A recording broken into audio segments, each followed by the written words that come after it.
Okay, now we're going to look at how we take reports from the analyzer into Sprint Mobile and then on from there by email. So click on customers. This is the, if you looked at the other videos on how to set up your accounts, this is the one we set up earlier. So we've got John Landlord, this is the tenant's property that we're working on, and this is the boiler that we set up earlier. So now we're ready. So I'm going to go into the analyzer here and go into our stored logs. Obviously you'd be doing this live on an appliance and have real readings, but I'm not doing that here. I'm just going to use some readings from a previous recording that we've saved onto the device. So what we've got now, a lot of you that are used to using our analyzer, you'll normally see the printer button here. We've actually got the Bluetooth signal. So this is easily changed between Bluetooth and printer. We've got it set up for Bluetooth. So now, Sprint Mobile is listening. This is ready to send that information across to the device. So all we do is we hit the Bluetooth button. It's asking us on screen here, as you can see, send data. So I'm going to click that button to say yes. And then immediately the data is transferred over into Sprint Mobile. And if you look on the screen there, it's showing you, it's asking you a prompt, do you want to create a reminder in your calendar to follow up in a year's time? So you can hit yes or no there. If you hit yes, it will go into your calendar, and as I said, it will give you a reminder. I'm going to say no, because obviously this isn't a real property we're working on. Okay, so that information has now been transferred into Sprint Mobile. So we start with the serial number of the instrument that we're working on, the calibration due date to show that you're working with an up-to-date and calibrated instrument. That's very important, otherwise your readings are not legitimate. The time we did it, etc, etc. So it's all there, the type of fuel we're on, and then all the readings, the temperature, the ratios, everything. So that's how it looks in Sprint Mobile. But what it does is it creates a PDF report containing all that information. So again, if we zoom in a little bit, this is as it was earlier when we showed you. That's all your company details, your company logo, and then we've got the customer, so in this case the landlord. And across here we've got the site that we're working on, the fact that this is the boiler in the kitchen, the type of boiler that it is, and so on and so forth. So, and there's all the flue gas readings, the date that the report was created, my serial number of my instrument, etc, etc, my name and my signature. And what's particularly clever is we can now ask the tenant, in this case, to sign the report. So it automatically takes the name of the tenant because you filled that in already. This guy's Rory Williams, so we'll just quickly give it a Rory, and then you save that. And what that then does is when you look at the report again, not only is my signature there as the engineer, we've now got the tenant's signature to say that he's accepting the report and that we were there that day. So that's pretty neat. All of the reports that you can create with your flue gas analyzer can be transferred over to Sprint Mobile in exactly the same way. So if I come out of there,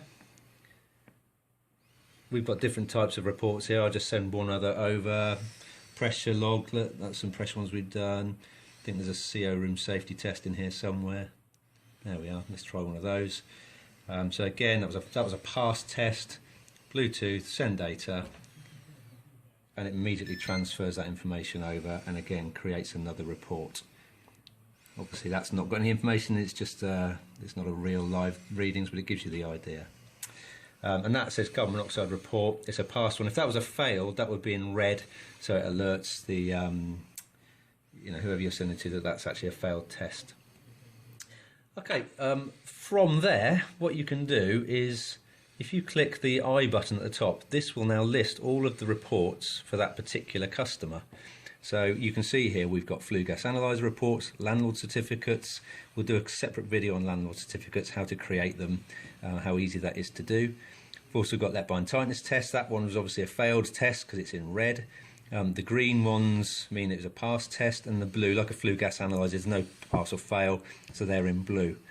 But you can see there's a long list here that, you know, sample reports that we've done.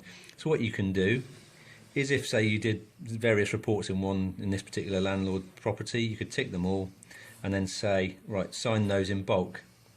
So okay, this is saying one or more reports are signed, so one of them was done already. So if I cancel that out, untick that one. Now if I say sign, again it will now ask Rory to sign those reports all in bulk. So you don't have to do them one at a time, basically. You could do them all at the end of the day. So if I clear that off, I'll cancel. The other thing you can do is you can email in bulk. So you can email each report from the front screen here, one at a time, or you can, again, you can send the flue gas report, a landlord certificate, the failed lead line tightness test, all the different reports. So if you did a week's worth of work for a particular landlord, you might then choose to send them all in one go, perhaps with your invoice. So what you do is you tick the ones you want to send, you click on the email button, and it brings up your default email browser there with all the attachments that you've put on there. You can have it set up so in this case it defaults to actually include the tenant in on the email. So it goes to the customer, to the tenant, and as I've said in the instructional video earlier, you can have a blind CC, which is my email address, so that report comes to my own laptop at home as well.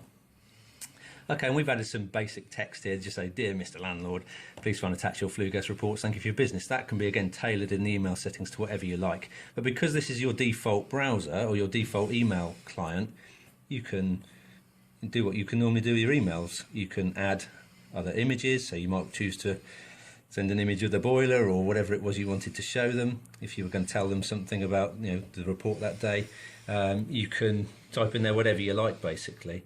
So it's very flexible. I think because when you get the reports, they look so professional. Your customer will end up with an email from you with all the reports on there. The best thing about that is it's very traceable. So if you did do, say, a let buy tightness test and it was a failed one, there's no disputing that the tenant signed it and accepted it was a failed test. You can then put that in the body of your email. You're completely covered. If someone then turns up and asks you to prove that you did, you actually informed them that was a failed test and they needed to get the gas supply company to come and look at the meter. So it gives you great traceability, and there's no denying that what you've done on that day. So hopefully that's enough to show you just how flexible it is and how professional it all looks. Thank you.